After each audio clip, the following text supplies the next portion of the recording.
You want to learn what an ePortfolio is and how you can use it to find and keep a job?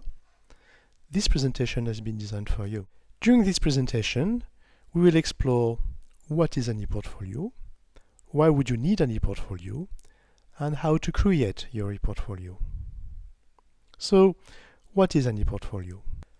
The definition I like to use is an ePortfolio is a purposeful selection of evidence demonstrating achievements as reflective learner or professional. In other words, it is an electronic document presenting information about who I am as a learner or professional. It may include information on my values, interests, educational route, my achievements, what I've learned from positive and negative experiences, my skills and competencies. Think of the ePortfolio as a GPS telling me where I am and what I have to do to reach the chosen destination. But unlike a GPS, my ePortfolio is only as good as the data I feed it with. Another interesting definition is a portfolio is opinion backed by fact. Students prove what they know with samples of their work. So why would I need an ePortfolio? How can ePortfolio help you to find a job, for example? Erin Patterson, a student at Penn State University, wrote, "Using web pages made creating a portfolio an entirely new experience with things that just are not possible with conventional hardcopy models. It is also great to be able to interview with potential employers from across the country, as I did, and have them be able to access your entire portfolio over the internet. It is convenient for them, and it shows off technical expertise that is always appreciated." An ePortfolio can also help you learn on the job. Stuart Cable, from the Royal College of Nursing, the largest professional body in Europe, wrote, "The ePortfolio enables nurses to demonstrate their competence in different areas of nursing practice. They are able to capture just-in-time reflections on their practice or learning experience and then represent this evidence for different purposes, e.g. personal development planning or competence demonstration." The ePortfolio is a means of choice to record your learning and share it with your peers and other professionals. It is what Lee Davis, Deputy Director of the Institute for Learning, the professional body for further education teachers in the UK, explains.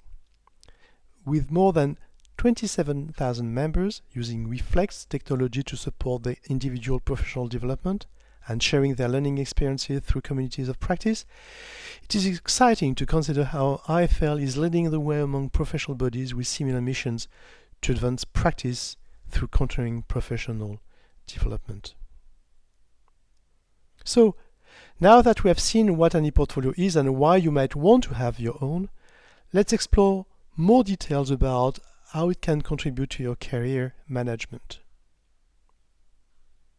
So while the traditional view was I learn, I find a job, I work, then I retire, the 21st century vision is rather I learn to learn, I learn while finding a job, I learn while I work. I work, therefore I learn. Then we wire, not retire. It is by taking into account this vision that we'll explore how a career ePortfolio can grow across the different episodes of a lifelong learning journey. One of the most common misconceptions about employability and career portfolio is that it is used to find an employer. A career portfolio is meant to support your career as an employee as well as an entrepreneur or a self-employed person.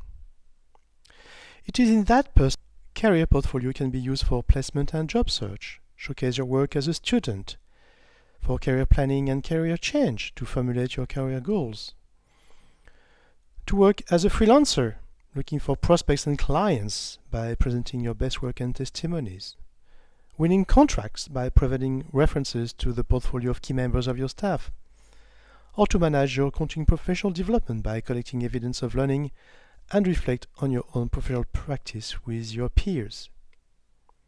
Of course, the contents and look of your career portfolio will be different if you are an entrepreneur, are self-employed, or looking for a job as an employee. It will also vary depending on which episode you are in: initial education, building a job application, searching for work, learning through work activities. You might also be looking for a career change, returning to full-time study, or find a complementary activity or income. In 2008, the Dutch Committee on Labour Market Participation made the following statement. Every member of the labour force will be entitled to a digital ePortfolio, i.e. an electronic inventory of their competencies, diploma, experience, and accreditation of prior learning.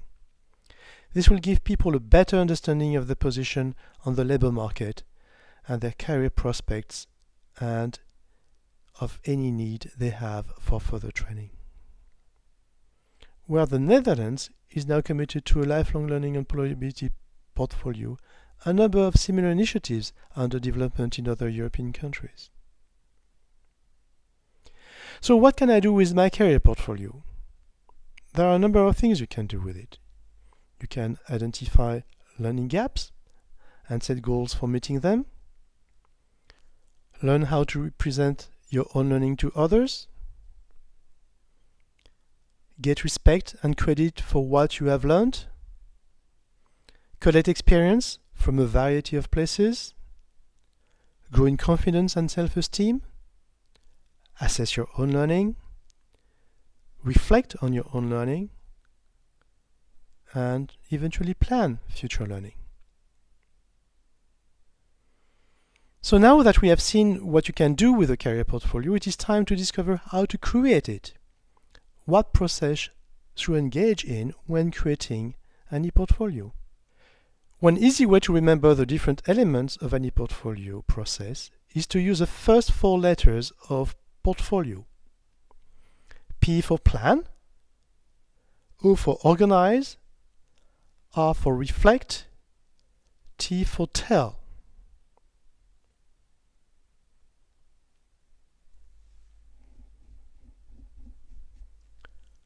Plan.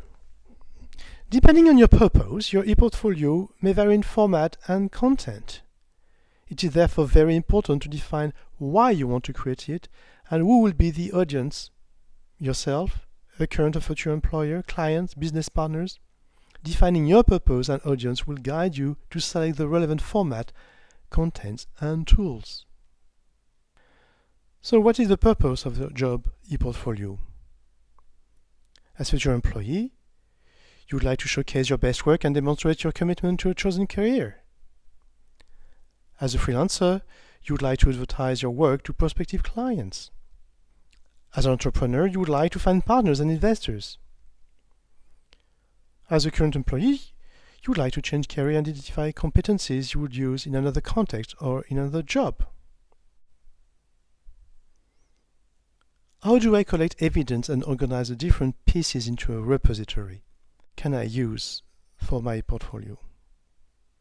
A portfolio is composed of storage space, a dialogue and reflection space, a presentation space, which is a visible part of your ePortfolio. The storage space, or repository, is where you can upload or reference and organize your documents and evidence of learning. It can contain a variety of data such as certificates, testimonies, application letters, etc. And they can be in many different formats such as text, photos, videos, audio. It is important to organize this space in such a way that the information can be easily retrieved. The dialogue and reflection space is where you can reflect and get feedback from people you trust, like peers, tutor, mentor. Reflection is important to better understand what you have done and learned and how you will use that in the future. This continuous dialogue with people you trust and with yourself is an important way of getting the best out of what you have learned and experienced. The presentation space, the visible part of your ePortfolio, is where you can select and sort the information to present to different people or for different purposes. This is a place for a narrative connecting all the relevant pieces of your learning, using them as elements to reflect on your learning process and then publish to a portfolio. One key element of your portfolio is its repository. That is the place where you will collect and store the elements of your ePortfolio. What is important is to organize them properly so that you will be able to retrieve them when needed. To plan the structure of the ePortfolio repository, you can decide to create a folder structure, matching the structure you will use in your presentation. But you can just as well decide to use all the artifacts collected into the same folder, without any subfolder, and use tags, also called metadata, to provide a structured access to the content. There is no real limit to the type and number of artifacts you can collect in your repository. Evidence collected in your ePortfolio repository will comprise direct evidence, like artifacts produced during learning or working, indirect evidence, like testimonies, feedbacks from peers or clients, assessments, and also awards, certificates, and diploma. Whichever pieces of evidence are collected, they should be linked to a particular skill or competency. This can be done by cross-referencing the elements with standards of competence, for example, by using tags.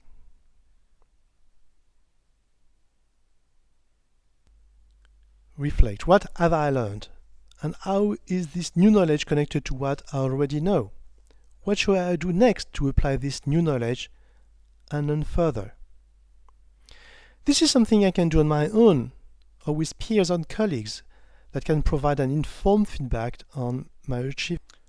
According to Dr. Helen Barrett, reflection is the heart and soul of a portfolio. Keeping a reflective journal or a blog is a means to make sense of the evidence and artifacts collected and presented in the portfolio. Reflective writing is your tool in challenging yourself as well as others, for example your peers, on a range of issues through an open and collaborative discussion. It is important that the ePortfolio does not merely describe what happened, but assesses the outcome against a range of available information, such as examples of good practice, observation of other professionals, professional competency standards. Using evidence collected, you should indicate what you have learned and the anticipated impact on your future work and professional practice in your field.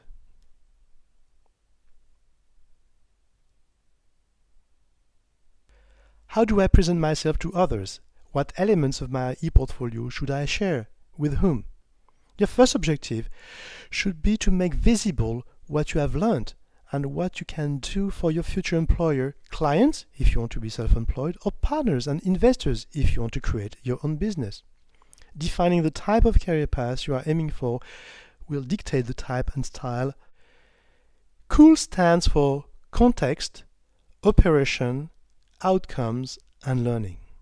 It is a structure that can help you to structure a narrative about a particular experience in such a way that its meaning and outcomes can be clearly identified and communicated to your audience. So the context is the description of the background of the experience. Where did it happen? Who were the participants, the stakeholders? What were the objectives? What were you supposed to achieve? What challenges or problems had you to solve? Operation. The steps you personally took in response to the context. What did you do to contribute to achieving the objective? Outcomes. The results of your action. How did your action contribute to the completion of the task? How did your actions affect the final outcome of the operations? Learning. The lessons you learned from the experience. What knowledge and understanding, skills and competencies have you gained? How might you apply this learning to new situations?